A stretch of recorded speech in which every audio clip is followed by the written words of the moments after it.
उठ उठ उठ उठ उठ उठ उठ उठ उठ उठ बे आनंद, स्टैंड अप यार, उठ उठ उठ स्टैंड उठ अप यार, उठ उठ बे उठ आनंद, उठ स्टैंड अप उठ यार। नमस्कार साथी। भारतीय संविधान सभा की पहली बैठक 9 दिसंबर 1946 को हुई थी।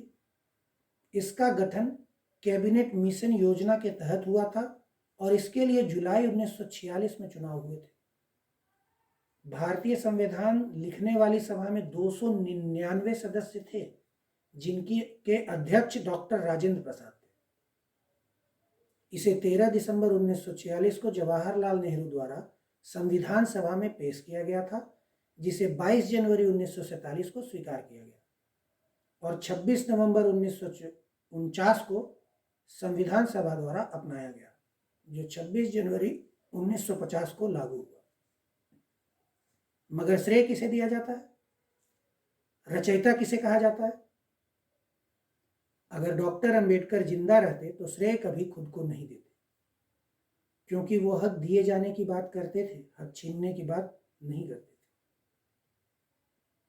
वो एक शिक्षित समाज, शिक्षित भारत की परिकल्पना लिए इस दुनिया से पलायन कर गए। मगर हमारे शिक्षा का स्तर देख लीजिए, कम से कम 90% भारतीय अंबेडकर साहब को संविधान रचयिता या निर्माता ही मानते हैं। इतना ही नहीं, हद तो तब हो जाती है जब अंबेडकर जी को इतना महान मानने वालों से उनका पूरा नाम पूछिए तो डॉक्टर BR अंबेडकर ही बता सकते हैं। उनमें से लगभग 50% लोग ही डॉक्टर भीमराव अंबेडकर बता पाएंगे। इसके लिए आप जिसे चाहे दोषी करार दे सकते हैं, पर असल दोषी पूरी आवाम है, पूरी आबादी है। आप सोच रहे होंगे 26 जनवरी यानी गणतंत्र के अवसर पर मैं ये क्या लेकर बैठ गया। तो मैं ये स्पष्ट कर दूं, गणतंत्र दिवस हम इसलिए नहीं मनाते कि झंडा फहराया जाना है, मिठाई बांटनी है। गणतंत्र का अर्थ होता है एक राजनीतिक प्रणाली जिसमें शासकीय शक्ति जनता के हाथों में होती है। मगर हम तो चुने गए नेताओं को माई बाप बना लेते हैं, कई बार भगवान सरीखे भी। सभी अपना मैनिफेस्टो लिए घूमते हैं चुनाव प्रचार के दौरान। कितनों ने उन्हें पूरा किया? एक नीति बताइए जो सरकार ने जनता से पूछ कर बनाई हो। नहीं बता सकते। अक्सर सरकार हमसे परमिशन लेती है और हम कुछ भी बिना जाने समझे परमिशन दे देते हैं। सब्सिडी खत्म होनी चाहिए कि नहीं? CA NRC लागू होना चाहिए कि नहीं? भाषण सुन रहे लोगों में 10% लोग भी सब्सिडी, CAA NRC का मतलब नहीं जानते, मगर अंधभक्ति में हाँ कह देते हैं। बाकी लोग देखा देखी सुर मिला देते हैं। फिर पता चलता है 450 का LPG 1000 का हो गया।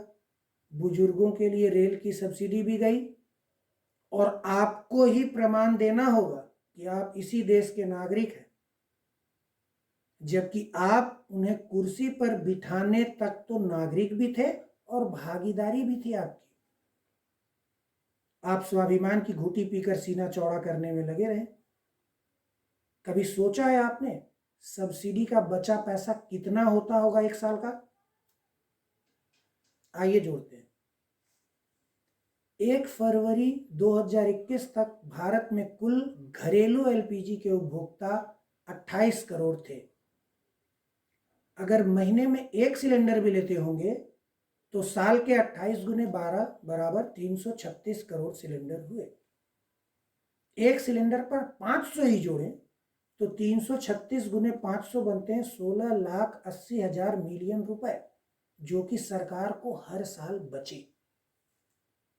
आसान या फिर थोड़ा और मुश्किल करते हुए इसे 16 खरब 80 अरब या 1680 अरब रुपए या 1,68,000 करोड़ भी कहा जा सकता है। ये पैसा कहां जा रहा है आपको पता भी है? मालिक हो आप, ऐसे होते हैं मालिक। 1680 अरब में कितने जीरो होते हैं ये भी देश की 10% जनता बिना किसी उपकरण के नहीं बता पाएगी, और न ही ये कि सब्सिडी किन चीजों में मिलती थी पर अब नहीं मिलती है। 1680 अरब तो सिर्फ एलपीजी से सालाना बचत हो रही है। चलिए अब भारत गणराज्य के कर्ज की परिस्थितियों पर एक नजर डालते हैं। 2013 तक इस देश पर कुल कर्ज 55 लाख करोड़ रुपए था, जब अरबों रुपए की सब्सिडी हमें हर साल मिल रही थी। तब आज हर साल इतना पैसा बच भी रहा है और देश का कर्ज 205 लाख करोड़ हो गया है। 67 साल में 55 लाख करोड़ और मात्र 9 साल में 205 करोड़, यानी पिछले 9 साल में 150 करोड़ रुपए कर्ज की बढ़ोतरी। अब आजादी के समय के भारत को देख लीजिए और 2013 के भारत को देख लीजिएगा। सालाना 1,68,000 करोड़ की बचत मात्र एलपीजी की सब्सिडी से बचने के बावजूद कर्ज लगभग 4 गुना बढ़ गया। कैसे?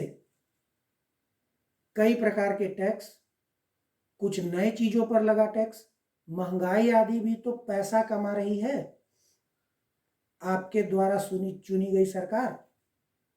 तो क्या पिछले 9 वर्षों में 55 लाख करोड़ घटकर 50 लाख करोड़ भी नहीं हो सकता था? आखिर प्लेटफॉर्म टिकट भी 5 रुपए से 50 रुपए का सफर तय कर चुकी है। और आप सोचिएगा कि आप गणतंत्र दिवस मनाने के काबिल हैं या नहीं। उसके बाद अगर लोगों को अपनी गलती का एहसास हो गया तो गणतंत्र दिवस मनाने का अवसर भी आएगा, नहीं तो न गणतंत्र रहेगा और न ही अवसर आएगा। गणतंत्र दिवस पर गणतंत्र की रक्षा का संकल्प करें। धन्यवाद।